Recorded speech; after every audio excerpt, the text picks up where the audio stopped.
In the right-wing camp, there seems to be a winter exacerbation, or maybe a new batch of rubles arrived on payday. Almost simultaneously, there were claims on Ukrainian territories. The leader of a Hungarian party stated that Hungary would lay claim to Transcarpathia in case of Ukraine's defeat in the war. The leader of a Romanian party expressed a desire to annex some territories of Ukraine. And Russia continues its desire to capture all of Ukraine. Fundamentally, nothing has changed there.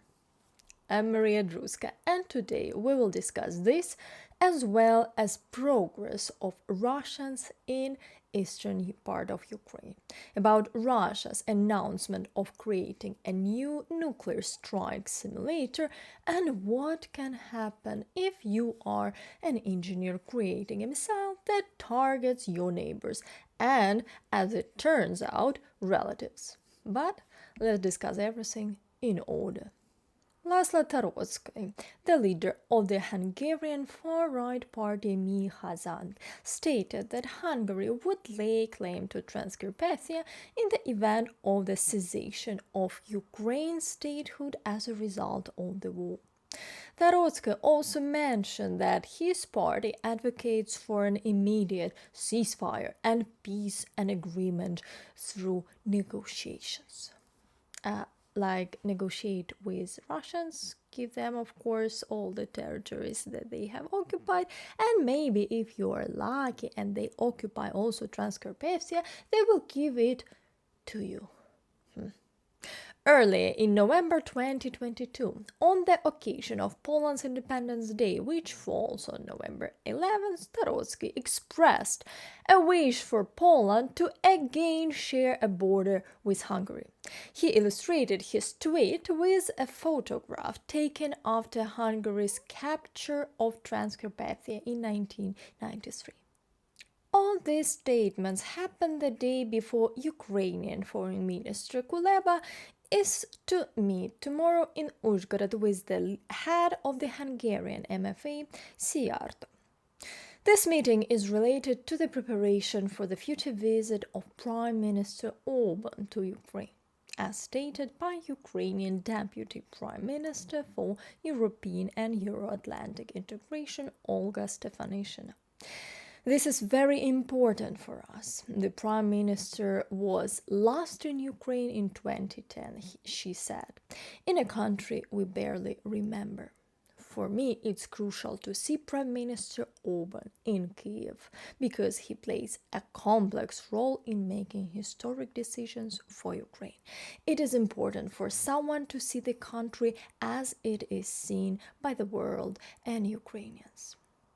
Well, we will see what the foreign ministers agree on tomorrow, and as a true admirer of Orban, I'm waiting for his come to Kiev. Kiev, the capital of Ukraine, not Transcarpathia, that they are somehow dream of every day. The leader of the Romanian far-right party, Alliance for the Unity of Romanians, AUR, expressed a desire to annex some Ukrainian territories in exchange for leaving NATO. The Romanian politician said this during a speech in Iași, according to Newsweek.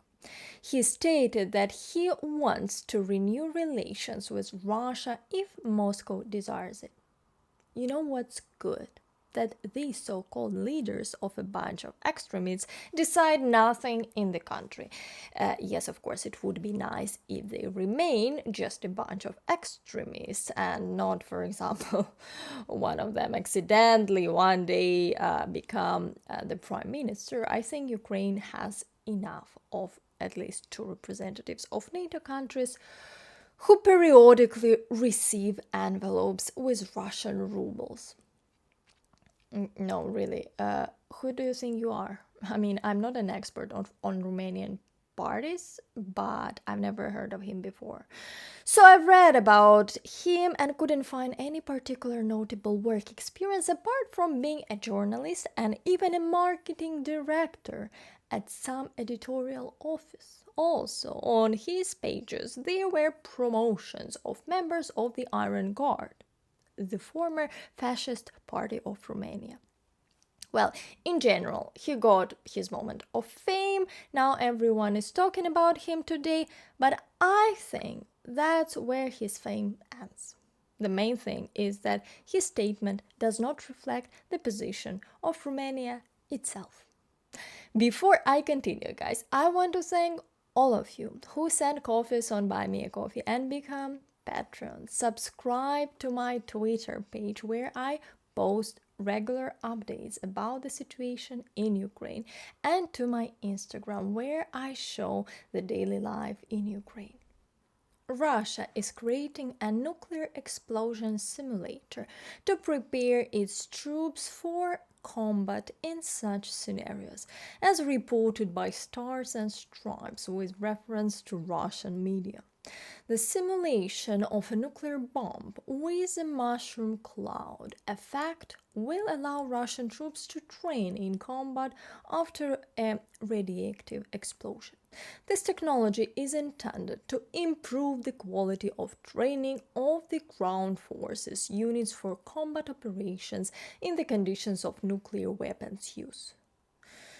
Of course, it's very optimistic of Russia to think that they would still be able to fight after a nuclear strike. But let me reveal a secret. This news is most likely spread to scare the West and remind them that Russia is great and terrible, and we will even demonstrate it to you and then show it on TV. That's the thing. The nuclear explosion simulator was invented a long time ago, and the Soviet Union had this technology in its time. A military expert from Defense Express commented on this issue saying, "Actually, it is a usual training tool, but the opponent uses such news in two aspects. Firstly, of course, for informational impact, that in Russia they are preparing for a nuclear confrontation, and secondly, that they are capable of making such a device. It should be noted that everyone who studied, at least in military schools during the Soviet times, went through training using such means. There is nothing special here." The military expert added that such a device is assembled based on diesel fuel, kerosene, and with the use of phosphorus. I'm thinking, don't they want to create a simulator of Putin being taken to The Hague for trial, or how Russia falls apart into pieces and they cannot do anything, and people come out to the Red Square, the Kremlin burns, and everyone runs around in confusion? It seems to me you can practice a couple of times on simulator as well. A British intelligence writes, "The main priority for the enemy remains the task of capturing Avdiivka. The enemy is conducting a three-side offensive with the goal of encircling the city from the south and the north. In particular, battles are being fought on the outskirts of the eastern quarter of Avdiivka. Russia continues its offensive in several directions with the aim of capturing the Donbas. On January 21st, the enemy captured the village of Krokhmalny in the Kharkiv region, and on January 18th, Vesely near Bakhmut. This indicates the continuation of Russia's minor gradual success at a time when Ukraine is focused on active defense." And the last for today. An engineer involved in the development of a missile that struck Kharkiv committed suicide. The projectile hit his grandmother's house. Anton Horobets, by the way, very Ukrainian surname, an engineer from the Russian Almaz Antey, left a suicide note in which he wrote, "A few days ago, a missile that I helped to develop hit Kharkiv, in the house where my maternal grandmother lived. She died. I could not live with this. What is happening now is horror and a nightmare. I refuse to participate in it any longer, but my grandmother can't be brought back. Please forgive me, but I can't do this anymore. Most likely, Harabec is referring to the S-300 ballistic missile. It is probably about the shelling of Kharkiv on January 23rd, which resulted in 10 deaths. Well, what I can say, probably when your job is to make missiles that kill civilians, is not a great job, I will tell you, but when your missiles kill your Ukrainian grandmother, it's certainly a shock. I have nothing to add here.